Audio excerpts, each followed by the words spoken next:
সুপ্রভাত, alternate study YouTube চ্যানেলে সবাইকে স্বাগত। আমি অনির্বাণ এবং আজ আমরা আলোচনা করব 14 জুন 2021 গুরুত্বপূর্ণ কারেন্ট অ্যাফেয়ার্স এবং তার রিলেটেড জিকে। প্রথম কোশ্চেনটা বলছে, which country has passed a new law banning defamatory remarks against military. অর্থাৎ কোন দেশ সম্প্রতি একটা নতুন আইন পাশ করেছে যেখানে ব্যান করা হবে সমস্ত ডিফেমেটরি রিমার্কস এগেনস্ট মিলিটারি, অর্থাৎ মিলিটারি বা সৈন্যদের এগেনস্টে কোনো ডিফেমেটরি অর্থাৎ অপমানজনক মন্তব্য করলে সেটা তাকে ব্যান করা হবে। ব্যান করা হবে বলতে তার অ্যাকাউন্ট ব্যান করা হবে। তো সেটা টুইটার হোক, ফেসবুক হোক বা ইউটিউব হোক, যে কোনো সোশ্যাল মিডিয়া প্ল্যাটফর্মে যদি কেউ মিলিটারির এগেনস্টে ডিফেমেটরি রিমার্ক করে অর্থাৎ অপমানজনক মন্তব্য করে, তাহলে তার অ্যাকাউন্ট ব্লক করা হবে এবং সেই সাথে সাথে তাকে শাস্তি দেওয়ারও আইন পাশ করা হয়েছে। তো এই আইন পাশ করেছে কোন দেশ? এটার উত্তর হচ্ছে অপশান বি, চায়না। এটার উত্তর হবে চায়না। চায়না তাদের সম্প্রতি একটা নিয়ম এনেছে, একটা আইন এনেছে যেখানে মিলিটারির এগেনস্টে ডিফেমেটরি রিমার্ক করলে তাকে তার অ্যাকাউন্ট তো ব্লক করা হবে, সেই সাথে তাকে শাস্তির ব্যবধানও আছে। Next question, which international agency has set the target to end AIDS by the year 2030। অর্থাৎ কোন ইন্টারন্যাশনাল এজেন্সি অর্থাৎ আন্তর্জাতিক সংস্থা তারা টার্গেট নিয়েছে যে 2030 সালের মধ্যে এইডসকে সম্পূর্ণভাবে শেষ করা হবে বা বিলুপ্ত করা হবে। তো এটার উত্তর হবে অপশান সি, ইউএনজি অর্থাৎ United Nations General Assembly. United Nations General অ্যাসেম্বলির দ্বারা সম্প্রতি এই টার্গেট নেওয়া হয়েছে যে এইডসকে 2030-এর মধ্যে শেষ করতে হবে। এবং ইউনাইটেড নেশনস জেনারেল অ্যাসেম্বলির সম্প্রতি মিটিং চলছে এবং সেই মিটিংয়ে ইউএনজি এর বর্তমান প্রেসিডেন্ট নিযুক্ত হয়েছেন আবদুল্লাহ শাহিদ। আবদুল্লাহ শাহিদ বর্তমানে প্রেসিডেন্ট নিযুক্ত হয়েছেন ইউএনজি এর। এবং আরও রিসেন্টলি গতকালের কারেন্ট অ্যাফেয়ার্সেই তোমাদেরকে করেছি যে ইউএনজি এর ভারত থেকে একজন ব্যক্তি শেফ দে ক্যাবিনেট পদে নিযুক্ত হয়েছেন। প্রেসিডেন্টের শেফ দে ক্যাবিনেট নিযুক্ত হয়েছেন একজন, তিনি ভারতীয়। তো তিনি কে? এটার উত্তর হবে নাগরাজ নাইডু। ইনি ভারতীয়। ওয়ার্ল্ড এইডস ডে এটা পালন করা হয় 1 ডিসেম্বর তারিখে। 1 ডিসেম্বর কিন্তু এইডস ডে। এবং এই যে প্রোগ্রামটা লঞ্চ করা হয়েছে এই এইডসকে শেষ করার জন্য 2030-এর মধ্যে, এই রোগটা একে শেষ করার জন্য যে প্রোগ্রামটা লঞ্চ করা হয়েছে তার নাম হচ্ছে গেটিং টু জিরো। এটা প্রোগ্রামটার নাম অবশ্যই মনে রেখো, এই প্রজেক্টটার নাম গেটিং টু জিরো। এই টার্গেট নিয়ে লঞ্চ করা হয়েছে 2030-এর মধ্যে এইডসকে যাতে সম্পূর্ণভাবে নির্মূল করা যায়। গেটিং টু জিরো কথাটা অবশ্যই মনে রেখো। এটাকে থিম হিসেবেও বলতে পারো যে এটা কিন্তু এই 2030-এর মধ্যে যে টার্গেটটা নেওয়া হয়েছে এইডসকে নির্মূল করার, তার একটা থিম হচ্ছে getting to zero. Next question, which international organization has conducted operation Pangea 14 recently. তো এই অপারেশন প্যানজিয়া 14 এটা রিসেন্টলি চালানো হয়েছে অপশান এ, ইন্টারপোলের দ্বারা। ইন্টারপোল হচ্ছে ইন্টারন্যাশনাল পুলিশ, যার হেডকোয়ার্টার বলেছিলাম লিওনে,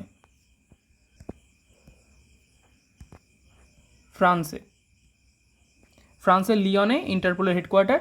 তো ইন্টারপোলের দ্বারা এই অপারেশন প্যানজিয়া 14 চালানো হয়েছে। এর মূল লক্ষ্য হচ্ছে যে মেডিকেল রিলেটেড যে সমস্ত ওয়েবসাইটগুলো ফ্রড করছে এই টাইমে, ফ্রড বা ফেক লিঙ্ক যেগুলো, বোগাস লিঙ্ক যেগুলো মানুষকে ঠকাচ্ছে এই সময়, সেরকম ওয়েবসাইটগুলোকে বন্ধ করে দেওয়া হয়েছে।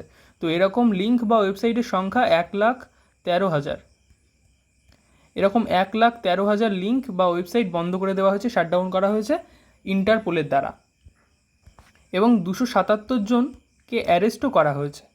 এখানে মোট 23 মিলিয়ন US ডলারের যে ফেক মার্কেটিং সেটাকে থামানো গিয়েছে $23 million. Next question, we have observed world day against child labour on which date?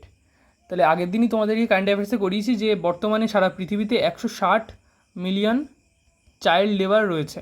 সম্প্রতি ভারতে 160 মিলিয়ন চাইল্ড লেবার রয়েছে, যেটা বেড়ে গিয়েছে মাত্র গত 20 বছরে। তো এই চাইল্ড লেবার ডে আমরা কবে পালন করি? তো এটার উত্তর হবে অপশান বি, 12ই জুন। 12ই জুন তারিখে এটা পালন করা হয় কি, world day against child labour. এবং 2021-এর জন্য এর থিমটা কি? 2021-এর জন্য এর থিম হচ্ছে act now end child labour.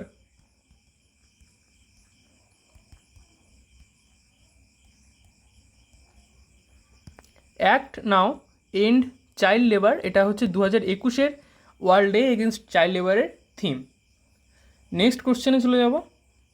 As per the report the costs of climate change in India, রিপোর্টটার নাম হচ্ছে the costs of climate change in India. এই রিপোর্ট অনুযায়ী by what percent India's poverty rate would increase by 2040 due to climate change.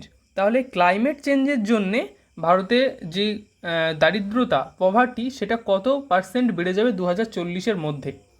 আরও একবার বলছি, the costs of climate change in India একটা report.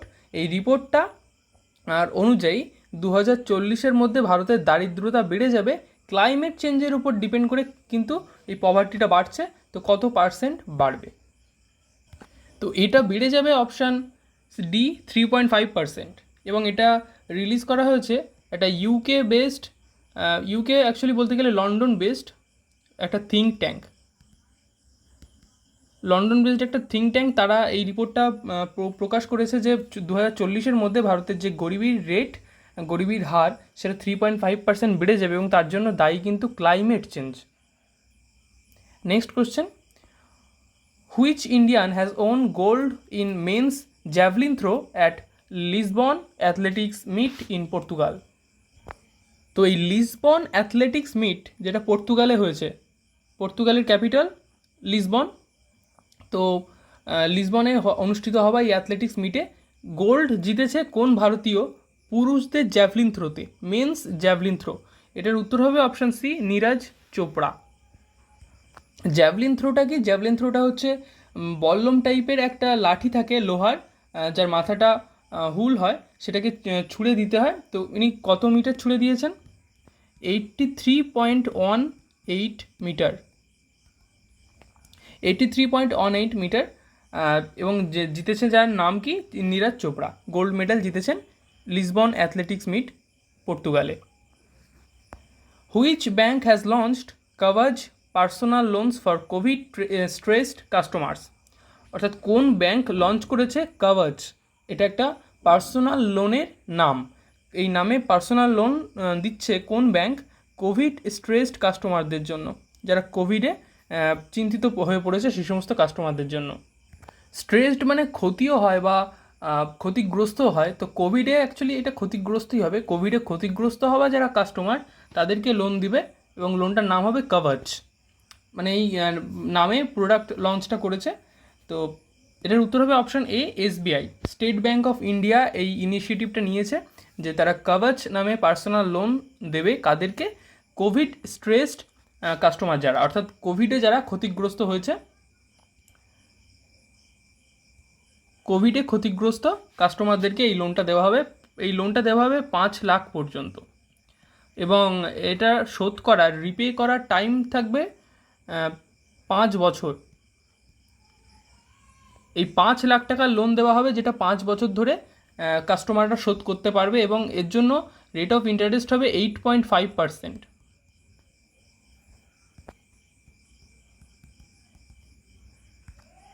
SBI এর প্রতিষ্ঠা হয়েছিল 1955-তে, headquarter Mumbai,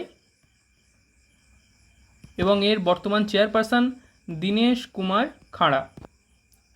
next question, who has become brand ambassador of Mylab Discovery solution?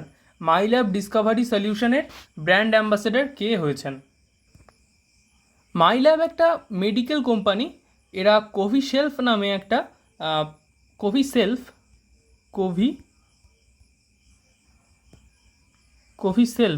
নামে একটা product launch করেছে, যেটা হচ্ছে র্যাপিড টেস্ট করাবে কোভিডের, র্যাপিড অ্যান্টিজেন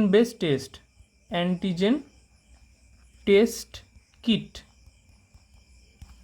কোভিশেল্ফটা কি অ্যাকচুয়ালি? একটা র্যাপিড অ্যান্টিজেন টেস্ট কিট কোভিডের জন্য, কোভিড-19 জন্য। এবং এই মাইল্যাব কোম্পানিটা কিন্তু নতুন কোম্পানি, বেশি পুরানো নয়। এটা প্রতিষ্ঠা হয়েছিল 2016 সালে। 2016 সালে প্রতিষ্ঠিত এই কোম্পানি মাইল্যাব, তারা একটা প্রোডাক্ট এনেছে যেটার নাম কোভিশেল্ফ এই প্রোডাক্টটার নাম, যেটার কাজ হচ্ছে র্যাপিড অ্যান্টিজেন টেস্ট করা, অর্থাৎ কোভিড-19 টেস্ট করা। এবং এই যে কোম্পানিটা মাইল্যাব ডিসকভারি সলিউশন, তার কোম্পানিটার নাম হচ্ছে মাইল্যাব এবং তার সাবটাইটেল ডিসকভারি সলিউশন। তার ব্র্যান্ড অ্যাম্বাসেডর হয়েছেন অপশান ডি, অক্ষয় কুমার এই কোম্পানির ব্র্যান্ড অ্যাম্বাসেডর হয়েছেন। Next question, which ministry has launched প্রবন্ধ পোর্টাল? কোন মিনিস্ট্রি এই প্রবন্ধ পোর্টাল লঞ্চ করেছে? প্রবন্ধের ফুল ফর্মটা আমরা দেখে নেব, যে PR থেকে এসছে, PR থেকে প্রজেক্ট, A থেকে অ্যাপ্রেইজাল, B থেকে বাজেটিং, আবার A থেকে অ্যাচিভমেন্টস, D থেকে ডেটা, H থেকে হ্যান্ডেলিং সিস্টেম। তো এই প্রবন্ধ সিস্টেম এটা লঞ্চ করেছে কোন মিনিস্ট্রি? তো এই যে পোর্টাল, প্রবন্ধ পোর্টাল বা প্রবন্ধ পোর্টাল মানে অ্যাকচুয়ালি ওয়েবসাইট। তো এর আসল কাজ কি? এই ওয়েবসাইটের মাধ্যমে ভারত সরকার চেষ্টা করছে ভারতের অধীনে যত গভর্নমেন্ট স্কুল আছে সমস্ত স্কুলের সমস্ত স্টুডেন্টদের ডেটাকে এক জায়গায় কালেক্ট করা, যার মাধ্যমে সরকার BPL ক্যাটাগরিতে কতটা স্টুডেন্ট আসে সেটাকে ঠিকঠাকভাবে জানতে পারে। যার মাধ্যমে সরকার কি করবে, সরকারি যে প্রজেক্টগুলো তার অ্যাপ্রেইজাল করবে, অর্থাৎ সেই প্রজেক্টে কতটা টাকা আরও বেশি দিতে হবে, বা সেই সরকারি প্রজেক্টগুলোকে স্টুডেন্টদের জন্য যে প্রজেক্টগুলো তাকে আরও কীভাবে বেটার করা যায় সেটার দিকে নজর দেবে। বাজেট কতটা বাড়াতে হতে পারে বা বাজেটটা কত করার দরকার সেই দিকে যাতে নজর দিতে পারে। স্টুডেন্টদের অ্যাচিভমেন্টের দিকে নজর দিতে পারে। এই সমস্ত কিছুর ওপরে একটা ডেটা হ্যান্ডেলিং সিস্টেম, অর্থাৎ সোজা কথায় বললে ডেটাবেস, এটা কিন্তু একটা স্টুডেন্টদের database, government school student database. এটা বেসিক্যালি তাহলে কি, গভর্নমেন্ট স্কুলের স্টুডেন্টদের ডেটাবেস। সমস্ত গভর্নমেন্ট স্কুলের স্টুডেন্টদেরকে এই একটা ডেটাবেসের মধ্যে রাখা হবে, যার মাধ্যমে কতটা BPL স্টুডেন্ট আছে সেটা যেন জানা যায়, যাতে তাদের জন্য বেশি করে সুযোগ সুবিধা আনা যায়, সরকার সঠিকভাবে বুঝতে পারে যে তাদের জন্য কি কি প্রজেক্ট আনতে হবে। তো অবশ্যই বুঝতে পারছো, যেহেতু এটা এডুকেশন রিলেটেড, স্টুডেন্ট রিলেটেড, এটার উত্তর হয়ে যাবে option C, ministry of education. এবং বর্তমানে এডুকেশন মিনিস্টার রমেশ পোখরিয়াল নিশাঙ্ক বর্তমানে এডুকেশন মিনিস্টার। এছাড়া textile minister Smriti Irani, tribal affairs minister Arjun Munda এবং railway minister Piyush Goyal. Next question, who has become the first Muslim federal জাজ ইন US? ফেডারাল জাজ মানে USA হবে অবশ্যই। তো US রিলেটেড কোনো জিনিসকে ফেডারাল বলা হয়, US রিলেটেড জিনিসকে কী বলা হয়? ফেডারাল। তো মুসলিম হিসেবে প্রথম USA-তে জাজ হয়েছেন কে? অর্থাৎ সোজা কথায় কোন মুসলিম ধর্ম থেকে বিলং করা মানুষ প্রথম আমেরিকাতে জাজ হয়েছেন? তো এটার উত্তর হবে জাইদ কুরেশি, অপশান এ, জাইদ কুরেশি। ইনি কিন্তু জন্মগতভাবে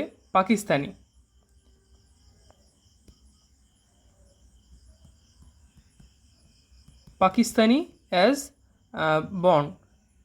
তো জন্মগতভাবে ইনি পাকিস্তানি এবং ইনি আমেরিকাতে জাজ হিসেবে নিযুক্ত হয়েছেন আমেরিকার নিউ জার্সিতে ইনি জাজ হিসেবে নিযুক্ত হয়েছেন জো বাইডেনের সরকারের দ্বারা, এবং ইনি প্রথম জাজ হয়ে গেছেন মুসলিম হিসেবে আমেরিকাতে।